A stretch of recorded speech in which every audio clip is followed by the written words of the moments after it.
আসসালামু আলাইকুম, কেমন আছেন সবাই? আশা করছি সবাই ভালো আছেন। আজকে আমাদের বাড়ির সবচেয়ে কাছের যে জমিটা সেটা চাষ করে নেওয়া হয়েছে।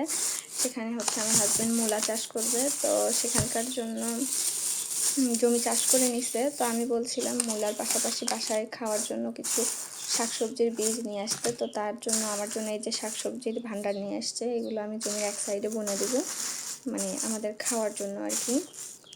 সার ছাড়া, ওষুধ ছাড়া এগুলা হচ্ছে বুনবো। তো এখানে আছে হচ্ছে পালং শাকের বীজ, আর এটা হচ্ছে ধনিয়ার বীজ, আর এটা সম্ভবত লাল শাক, এইটা পুঁই শাক, এটা হচ্ছে কলমি শাক আর ঢ্যাঁড়স, আর এইটা হচ্ছে মেশিনের তেল, সেলাই মেশিনের তেল, আর চেন। এগুলো হচ্ছে আমার লাগবে, এগুলো আনতে বলছিলাম। তো আজকে এই পর্যন্তই। আশা করছি ভিডিওটি আপনাদের ভালো লেগেছে, আর ভালো লাগলে অবশ্যই একটি লাইক দিবেন, আর আমাদের মতো ছোট ইউজারদেরকে অবশ্যই সাপোর্ট করবেন। আর আপনাদের সাপোর্টে আমরা অনেক বেশি অনুপ্রাণিত হব। ধন্যবাদ সবাইকে। আসসালামু আলাইকুম।